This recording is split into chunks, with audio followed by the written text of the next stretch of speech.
How's it going, guys? I don't know, I guess it's a nice cold November evening. I thought it would be kind of fun to do this video casual-like in my kitchen. You might hear my finches in the background. These are my finches, Atticus and Mirren. You guys feel free to pipe in whenever you want. They're not used to me actually filming without them being covered up or quieted, but you know, it is what it is. Anyways, there's nothing like chamomile tea on a cool autumn evening. So what are we talking about today? Today we are talking about the latest release for Super Mario Bros. 35th anniversary that Nintendo has put out, and that is this little guy. A Super Mario Bros. Game & Watch device. Now, Game & Watch is a little bit before my time. This was sort of the early and mid 80s was the height of the Game & Watch craze. And what Game & Watch was, it was a series of portable games that were basically done on LCD screens, where they had sort of pre-printed graphics on them, very simplistic graphics, very simplistic gameplay. But it was Nintendo's first big success in the portable game market. Game & Watch was an important piece of Nintendo history. See, prior to the 80s, Nintendo had been primarily a toy manufacturer and also a taxi company and proprietor of love hotels. They had their hands in a lot of pots, okay? Literally, actually, because they also made ramen noodles. Yeah, Nintendo was doing a lot of stuff. The 80s would be an era that would cement Nintendo as a video game maker. And that was because of three products: the Game & Watch, the Donkey Kong arcade cabinet, and of course, the Famicom, or as we know it, the NES. When Nintendo first announced the Super Mario Bros. Game & Watch, I thought it was cool, but I also didn't quite get the connection. Why did Nintendo think it was a good idea to release a Game & Watch unit to celebrate Super Mario Bros. 35th anniversary? But then again, I thought a little bit more about it, and it actually makes a whole lot of sense. Of course, without the success of Super Mario Bros., there's a good chance that the NES would have been forgotten. And indeed, there's a somewhat decent chance that if the NES had failed, that video games wouldn't have come back when they did in North America after the horrendous video game crash. Super Mario played a big role in that. But what's interesting when we talk about Super Mario Bros., typically there's one man that gets brought up, and that is, of course, Shigeru Miyamoto. Rightfully so, he created the character Mario, he created the concepts behind Super Mario. But there was a hidden hand that guided Shigeru Miyamoto, that was his mentor, that helped make Mario what Mario is. And that man was, of course, Genpei Yokoi. Genpei Yokoi is, I think you'd be hard-pressed to find a man more influential in Nintendo's history.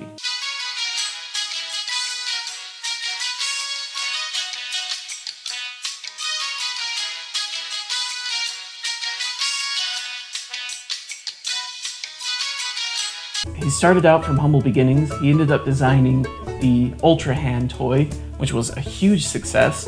And then one day, while he was riding on the Shinkansen, or the bullet train in Japan, he saw a Japanese businessman. This is all legend, of course. He saw a Japanese businessman kind of fiddling around on his calculator. And that's where he got the idea for the Game & Watch. When Shigeru Miyamoto was designing Donkey Kong, he would often go to Genpei Yokoi for advice. Well, when it came time to design a follow-up, Mario Bros., not Super Mario Bros., but Mario Bros., Genpei Yokoi suggested to Shigeru Miyamoto, hey, it would be pretty fun if he didn't take fall damage, if he was sort of superhuman and he could just bounce around. And they tried it out, and it was fun. And so Mario's defining feature, namely being able to jump and fall from great heights, Genpei Yokoi was responsible for that. When it came time to make a port of Donkey Kong on a Game & Watch, they needed a way to control Mario. You know, because obviously if it's a little portable thing like this, you can't really have a joystick on it. And so he came up with a solution, and that solution was the D-pad, something that has something that can be found on pretty much any video game console nowadays. That was Genpei Yokoi's legacy. And I feel like this is a very subtle way to give a nod to Genpei Yokoi by making this device. I feel like I'm going way more into depth than I need to with all of this. Suffice it to say, this makes sense. This captures the era that Super Mario Bros. Was released in. So this device, it does have a rechargeable battery. It comes with a USB-C charging cable. You can see here there's a little charging port. So it's not running on, the old watch batteries that the old Game & Watches run on. And you can see here a little slit, and that's a little speaker. And it comes with a color LCD screen. And it comes with 3 games, namely Super Mario Bros., Super Mario Bros. 2, and Ball, which is a re-release of the original Ball for the Game & Watch, with Mario's face plastered on. Now, I gotta be honest, the gameplay on the system is pretty good. Now, obviously, it features the rubbery buttons that you would find on the original Game & Watch devices, which, I'm gonna be honest, they don't feel as good as an NES controller, but they do the job just fine. And the LCD screen looks pretty darn good. Of course, it's easy to look good when you're, slightly bigger than a postal stamp. The screen is absolutely tiny, and that takes some getting used to when you're playing Super Mario Bros. On it. That being said, though, it's not like it is too hard to get used to. It looks great. It honestly does look great, and the controls work pretty well. The only design gripe I have is that sometimes when I'm playing, my finger accidentally covers up the speaker on the left side of the device, which muffles the sound. Not a big deal. I just have to readjust, get used to it. On the time screen, you're gonna get a lot of really cute things. Whenever the minute changes, Mario will hit the. Oh, that's cool. I'm getting fireworks at 8 o'clock. So there's fireworks going off. That's fun. I didn't even mean for that to happen. Huh. Anyways, Mario will hit the blocks to switch the minutes up. When it's time to switch the hour, you'll get a cameo from Yoshi's, and they'll all help hit the blocks. If you press and hold the A button for 5 seconds on the time screen, you'll get a fun little Easter egg that has the Drawing Mario song. I think it was on Flipnote. I remember right, that's where it originated from. I could be wrong, don't quote me on that. But I don't know, it's cute, it's fun. When you leave the machine on for 3 minutes, it goes to sleep and there's a cute little picture that pops up. I'm in love with this device, which makes what I'm about to say that much more difficult, given how much I love it. Look, if you want to play Super Mario Brothers, this is not the way to play it. This is not the way to experience Super Mario Brothers. This is not going to give you the quintessential experience. Now, I personally believe that Super Mario Brothers is best experienced on a TV, whether that be through, whether that be through NSO on the Switch, or the NES Classic, or Virtual Console, what have you. I think it's best on a TV, but I also think it runs really well on the Switch in handheld mode, obviously, and I've enjoyed playing it on my Nintendo 3DS. There are better ways to play Super Mario Brothers on the go. I would recommend the 3DS, the Switch, NES Classics on the GBA. I mean, you're gonna get bigger screens, and honestly, you're gonna get better quality buttons, which makes it a little bit easier to play. However, all of that being said, this transports you back to 1985 because it feels like a piece of 80s tech. The housing is so faithful to how the old Game & Watch consoles felt. It's beautiful to me.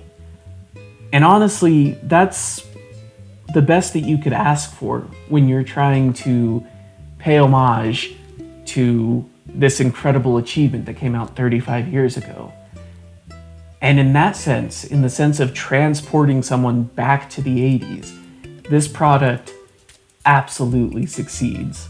I mean, even the packaging is so beautifully done. You've got this wonderful sleeve that pops out that gives you sort of dimensionality that makes it look like a modern product. And then you take that plastic sleeve off, and by golly, that looks like, you know, apart from the ESRB rating, that looks like packaging from the 80s. On the side here, it even has a model number that is akin to the model numbers that you would get on the old Game & Watch, as it says SM-35, which is of course Super Mario 35. And you've got that old Nintendo logo, like even before it had the circle around it. This is filled to the brim with love. And all the little Easter eggs, which I don't want to spoil here, all the little touches that the programmers have put into this just show a sincere love for Super Mario Brothers and a sincere love for the history of Nintendo. Where Super Mario 3D All-Stars felt like something that was just sort of shat out by Nintendo because they felt like, this will sell. The Super Mario Game & Watch feels like all of the love and care that they could possibly pour into it went into it. It is absolutely worth its asking price. Anybody who grew up in the 80s or who grew up playing 80s tech like myself is going to absolutely love this device. I wholeheartedly recommend this device. I'm not going to score it because it doesn't feel like something that I should score. But I think it's well done.